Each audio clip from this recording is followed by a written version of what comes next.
video is for education and entertainment purposes only. Please consult with your healthcare provider before making any changes to your health. Hey beautiful soul, it's Jacqueline here from the Labia Chronicles, where I discuss all things lichen sclerosus. So if you have lichen sclerosus and are looking to empower yourself through education, find acceptance, and reclaim your life, then please subscribe to this channel and keep on watching. And if you have a friend or partner or family member with lichen sclerosus and you want to learn more about the mental health and physical health struggles that they go through in order to better support them on this journey, then please also subscribe to my videos and share this channel with them as well.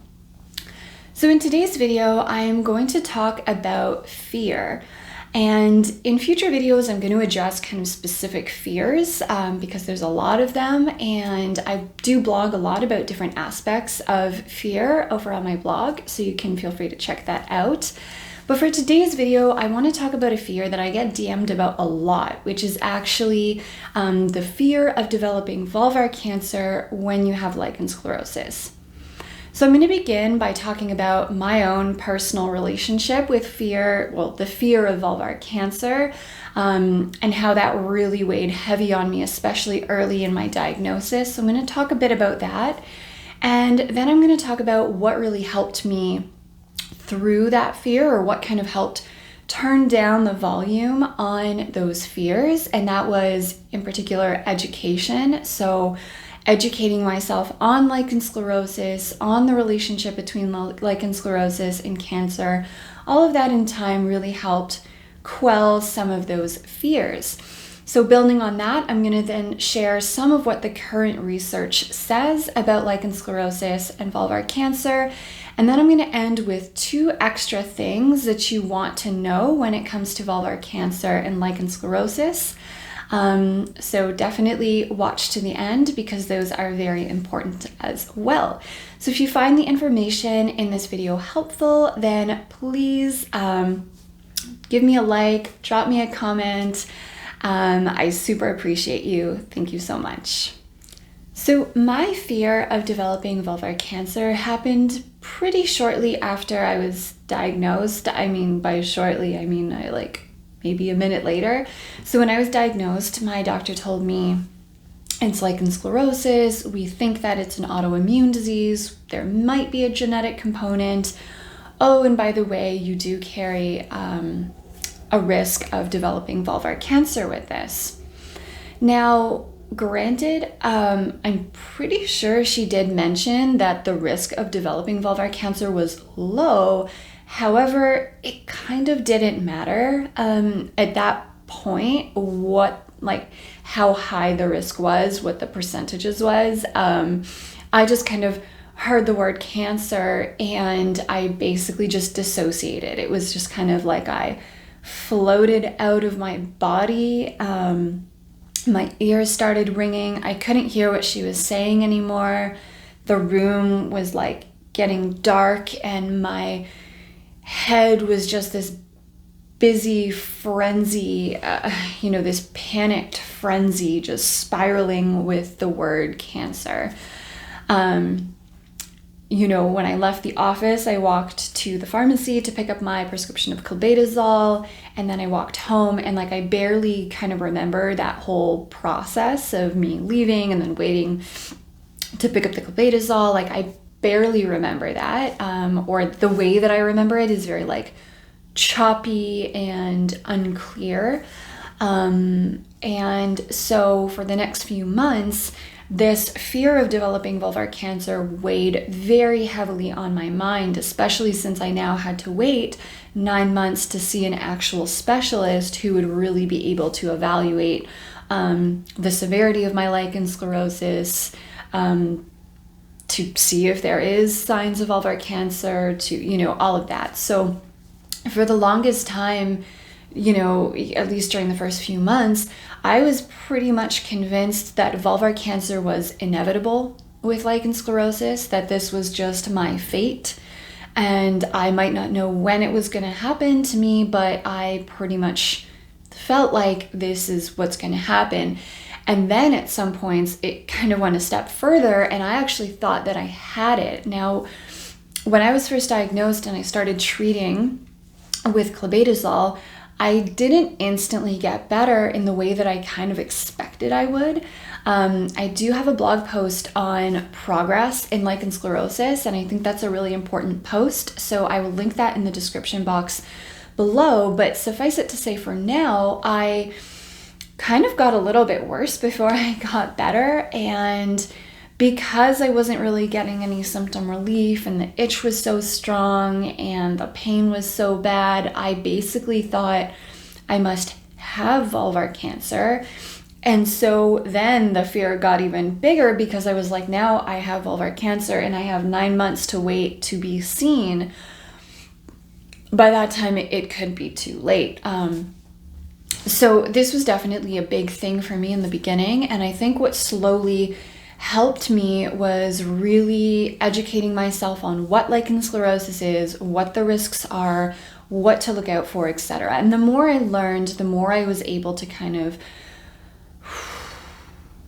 come down a bit from that heightened state of just anxiousness and fear. So in light of that, I'm going to jump into a little bit of the research and what it says on lichen sclerosus and vulvar cancer. Okay, so now we're going to go over some of the key takeaway points that I found when I was kind of going through the medical literature on vulvar lichen sclerosus and vulvar cancer. As always, I will leave any papers that I looked at linked in the description box below. And I, of course, encourage you to do your own research, to go through the papers I cite and to go through others, and to formulate your own interpretation of the data and to decide what's best for you and your body. Definitely do not take my interpretation of the medical literature as the be-all, end-all. I always encourage folks to research on their own and make a decision that sits right with them, that feels good for them and their body. Now, just a little note here, because there's going to be a lot of kind of numbers and percentages, I do have a screenshot that I'm going to insert momentarily where I kind of just highlight the key points. So I just think it'll be kind of easier for folks to follow along. And if you're so inclined, feel free to pause the screen, take a screenshot of that screenshot, whoa, meta, take a screenshot of that screenshot if you want. And yeah, I will be, again, reading off the paper just to kind of work through those numbers to make sure that I don't mess any of the statistics up. Okay, so let's jump into things. So if you have vulvar lichen sclerosus, you do carry a 2 to 6% risk of developing vulvar cancer. Now, in 2015, doctors Bradford, Lee, and Fisher conducted a study of 507 people with biopsy-confirmed vulvar lichen sclerosus. And these doctors followed these 507 patients over the course of 6 years. So this is a pretty solid study in terms of the patient pool. So we have over 500 participants in this study, and further, they're being followed for over 6 years. So this is a pretty strong study here. All right, so what were the results of this study? Well, so let's look at the 507 people and where they kind of fell. So 357 of the 507 patients were compliant with steroid therapy, and they made up 70.4% of that 507 participant pool. The remaining people made up 150 people, and they were not compliant with their steroids. They either chose not to use steroids or they didn't use their steroids consistently, and they made up 29.6% of that 507 people. Now, of the 357 people who were compliant with steroid therapy, 0 of them, so 0%, went on to develop vulvar cancer. And then of the 150 people who were not compliant with steroid therapy, 7 of them went on to develop vulvar cancer. So of those 150 people who were not compliant with steroids, 4.7% of them did go on to develop vulvar cancer. So what this suggests is that the proper use of steroids may help in the prevention of vulvar cancer for folks with lichen sclerosus. So let's talk a little bit about the implications of what this means. So again, the research suggests there is approximately a 2 to 6% chance of folks with lichen sclerosus developing vulvar cancer. Now, as I just mentioned, that 2015 study suggests that folks that are compliant with corticotopical steroids, this may help in the prevention of developing vulvar cancer. Remember that of those 357 people that were compliant over the course of 6 years, none of them went on to develop vulvar cancer. Now, that said, I do need to note that science isn't perfect. And this is still not a guarantee that you will not develop vulvar cancer. But for me, this really did help me kind of calm some of that anxiety. For me, knowing that I am compliant with steroid therapy makes me feel a little bit more confident that I'm kind of staying on top of things and I'm doing, things for my body to help mitigate and kind of reduce that risk. All right, so it is important for me to acknowledge that while the research suggests that steroids may help in reducing the likelihood of developing vulvar cancer, this is not a guarantee, but also there are folks that cannot tolerate steroids or choose not to treat with steroids or any kind of Western medicine. And so in light of this, I want to add 2 other pieces to this kind of education puzzle. And I think these are 2 aspects that are extremely important, regardless of if you treat with steroids or not. And those are follow-up appointments and, of course, knowing what the signs of vulvar cancer are. So being able to identify and know what the visible signs are. So let's start with follow-up appointments. So when you're diagnosed with lichen sclerosus, you are typically asked to come in for follow-up appointments with your healthcare provider, be that your dermatologist, your gynecologist, etc. Now, how often you need to go in for these appointments will vary on your healthcare provider, the country within which they are practicing, and also on the severity of your lichen sclerosus. For example, if you have either a really complex case or if you have a severe case, you might be asked to come in more regularly in the beginning. Another reason you might need to come in more frequently in the beginning is if you don't tolerate the medication they prescribe, then they might have you come in a few times trying different medications to see if they work. Once you reach remission, and if you're unclear on what remission is, I do have a video on what remission is and a bit of my experience with it. And I will leave that linked in the description box below, so be sure to check that out. But typically once you're in remission, and again, this can vary on the country that you're in, but you're typically going to go in for your follow-up appointment approximately 1 time a year.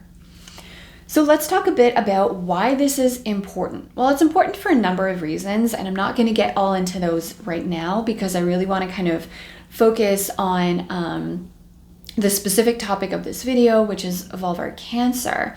So it's important that you are going to these follow-up appointments because remember that your healthcare provider is trained to identify the signs of vulvar cancer. And also they have specialized equipment to help them kind of, assess and examine the vulva. And if they do see any suspicious changes, any potential malignancies, that's immediately flagged on their radar. They will likely do a biopsy and send that to pathology to look for cancer. So it's extremely important because they have specialized equipment that, and they really know what they're looking for, and they can do a biopsy on the spot to send that over to pathology. So super important to go to your follow-up appointments. Now, with that said, I want to also acknowledge that some folks have really been through a lot of trauma in the medical system. And for people that have had a lot of trauma in the medical system, and or folks who have been gaslit and dismissed and maltreated by healthcare providers, I know there are some folks, because I speak to them, that just don't trust doctors, and they really do not go to the doctor or to the specialist unless it is like absolutely urgent. So those folks, that if you're one of them listening and you're thinking, nope, sorry, not going to go to my follow-up appointments, that's okay. That's okay insofar as there is something else that you can do to help, kind of catch this early if it ever does progress. Because again, early detection and diagnosis is so important for most conditions and diseases out there, and vulvar cancer is no exception. So if you are unable to go to a follow-up appointment, and this could be something like because of COVID, depending on where you are, I know our system is a little bit backlogged here in Canada, so maybe you can't get in for your follow-up, or they just do it over the phone. Which again is great and amazing that it's an option, but of course does come with some limitations because they're unable to physically examine the vulva up close with their instruments in their office with you there. So those are some reasons why you might not be able to attend your follow-up regularly, or you maybe just don't want to go, and you just don't want to have to go to a doctor unless it is a kind of emergency case. So if that's you, you're definitely going to want to learn about vulvar checks and what the signs you should be looking for when we're concerned with vulvar cancer. Okay, so vulva checks. How to do them, what do you need, and then what are the signs of vulvar cancer that you want to be looking out for. Now, I do want to flag from the beginning that I'm not going to be talking in this specific video about what you should be looking for with respect to lichen sclerosus. Because this video is centered around vulvar cancer, I'm going to identify the signs of vulvar cancer.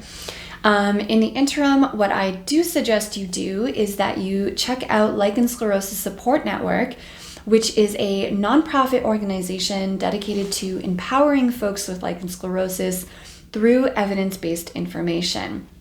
Now, they do have an amazing vulva check your vulva program that will be launching approximately May 2022, which is really going to focus on addressing both the physical and mental aspects of vulva checks.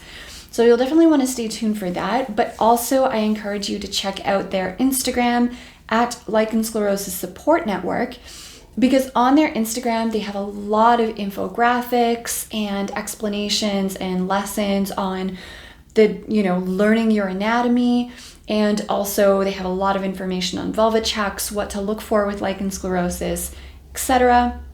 If there's enough demand, I can also make a video here as well, walking us through a vulva check, how I do mine, and what to look for in the context of lichen sclerosus. So let me know in the comments if you do want me to do that. But in the meantime, let's get into our vulva checks. Well, not literally. I'm just gonna, okay, so what do you need to do a vulva check? Well, you need yourself, you need your vulva, and you need a mirror. So basically you want to get into a comfortable position where you can visually see your vulva in a mirror. This really just depends on what's comfortable for you and your body. Some folks like to lie down. Some folks like me kind of like prop ourselves up. Like I like to kind of be on an angle, like on an incline. So I kind of use some pillows to kind of just, prop myself up. I have heard that some folks like to kind of put a mirror on the floor and then like squat over it. So really, as long as you can visually see your vulva in a mirror, if it feels comfortable and you're able to kind of move around like that, then you're gold. Another key point is to make sure that you have good lighting. So maybe don't do it at 9 p.m. when you just have like a candle on or like a salt rock lamp or something like that, right? You either want some good daylight, or if it's night, you can totally do it at night. Like I do my vulva checks at night too, but you want to make sure the lighting is good. So turn on all the lights. If you have a ring light, turn that on. If you have, I know some people use flashlights, and just kind of angle that at the vulva. Just basically make sure that you have good lighting, and then try to stay consistent with your vulva checks. So if you typically do them in the morning, try and do that in the morning. If you are using, certain lighting like a flashlight, always use the flashlight. If you sometimes use a flashlight and then the next time you don't, and then one time it's in, natural sunlight, your vulva is always going to look a little different then because of the lighting. And this may make you think that things are changing when in fact it's just kind of like lighting trickery, where it's actually not changed. Things just look like they've changed because of the different lighting. So those are kind of the main things that you want to know with your vulva checks. Now, basically what you're going to do for your vulva checks, and shout out and big thank you to Sweet Spot Labs, who sent me this amazing little pillow cushion vulva. I mean, it could be a little cushion vulva to kind of demonstrate the different parts of the vulva. So when we're looking at the vulva, we want to look at the mons pubis, which is not here, but it would be kind of the area above here, that kind of pubic hair bearing part that kind of forms that triangle. So you want to check there. Then you want to check around the clitoral hood, which is this kind of bluish part here, as well as the clitoral glands. Now, for folks with lichen sclerosus, not everybody is going to be able to retract the clitoral hood to visually see the glands.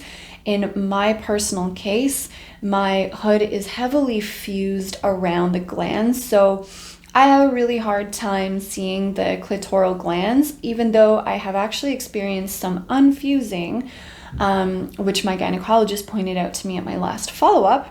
Another reason your follow-ups can be good. It's not always to tell you bad things. Sometimes it's to tell you good things. Like he was like, oh, you've had some unfusing. We can see more of the clitoral glands. And I was like, cool, sweet. So if you might not be able to fully retract. And if you are not, that's okay.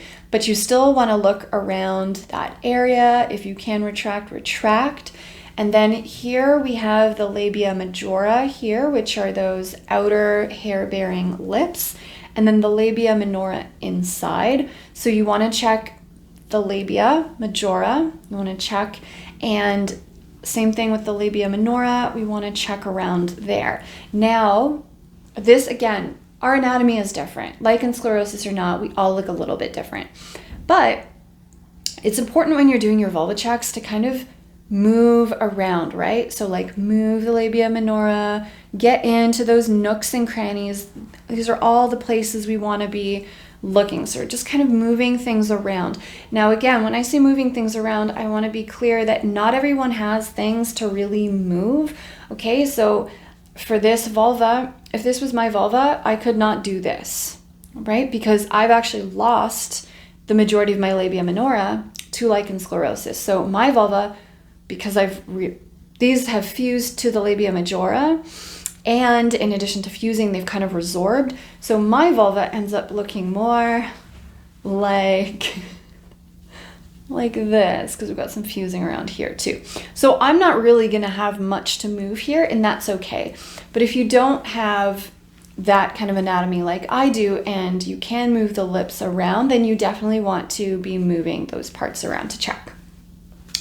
And then you'll also want to check around the kind of vaginal opening, the perineum, which is kind of not really visualized here, but it's that kind of space between the vaginal opening and the anus. So you want to kind of check around there as well. At the end of that, if you feel comfortable, and this is not a necessity, but this might be a good thing to do, especially if you don't go to your follow-up appointments, it sometimes can be helpful to take a picture. just once a month, every time you do your vulva check. Again, if you feel comfortable, to take a picture so that you can actually see how your vulva is changing over time. This is something that I wish I've done at a younger age, because I only started taking pictures of my vulva once I was diagnosed with lichen sclerosus. So I really have no idea what I used to look like before. I have no idea if my clitoris was always kind of fused like that, or if this was recent. I have no idea what my labia minora used to look like. I know they were never super big. I know that just from like washing and stuff, but they weren't always fused. And so like I have no recollection of what that is. So it can be really good. And also things change on your vulva. So if there's a spot that you suspect could be suspicious, you want to take a picture and bring that to the doctor and show them, this is what my labia, or this is what I looked like last month. This is what I look like now. We can see this new spot. Can we investigate? Okay, so I've shown you kind of, how to kind of go around the vulva and look for things. Now I want to highlight the main kind of what to look out for in terms of visual signs of vulvar cancer. Now again, I'm going to read off the paper just to make sure that I get this right, and I'm also going to pop this up on the screen so that you can again take a screenshot, and this way when you're doing your check, especially at first, because you're not going to memorize this at first, as you're checking your vulva, then you can also on your phone have the list of signs and kind of go through and maybe just check off and make sure that none of them are present. Okay, so with respect to vulvar cancer, these are the things to pay attention to. Nodules, which is the abnormal growth or the growth of abnormal tissue. Persistent fissures or small tears that do not heal within the span of 2 to 3 weeks. New hyperkeratonic plaques, so any kind of bump or patch of thickened skin that was not previously there, so a new patch or a new piece of thickened skin. Ulcers or sores or wounds that don't heal after about 2 to 3 weeks. And then any growth on the vulva. And this growth could come in a whole array of colors. They may be black, brown, red, white, even pink. They are typically hard to the touch, and they are typically asymmetrical. All right. Now I do just want to say a little something here on especially on the fissures and tears that don't heal. So skin with lichen sclerosus is prone to fissures and tearing. Now this is because lichen sclerosus causes a hardening and thickening of the skin that makes it such that the skin loses its elasticity. And because we've lost that elasticity, if it's being moved or stretched, it's gonna crack. I do have a video on LS, kind of basics and how it works. And then I also do have a video addressing whether lichen sclerosus thins or thickens the skin. And I do some kind of visual representations that might kind of help understand that concept. So I will leave those in the description box below. Now, but my point was, because the skin is thickened and prone to tearing and fissures, just because you notice a fissure or a tear doesn't necessarily mean that this is lichen sclerosus, that this is vulvar cancer.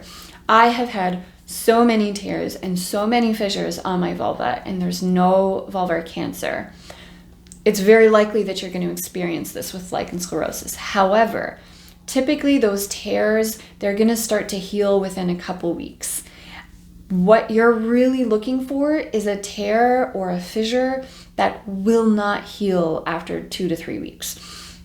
If that happens, again, it's not necessarily vulvar cancer, but you definitely want to bring that to your doctor's attention. So if you see this, be mindful. If it's not healing after 2 to 3 weeks, give your doctor's office a call. Let them know it's been 3 weeks. I have a tear or a cut. It will not heal.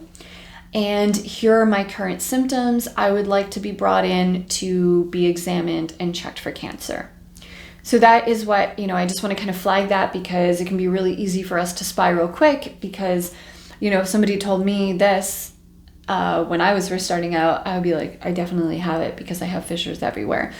But my fissures typically would heal in about 2 weeks. Then I would get new ones, but the old ones, they would heal. And so would the tears that I typically tore during sex. And so, but those tears, they would heal. I never had any of those that would last super long, and I could visibly see that they were not healing.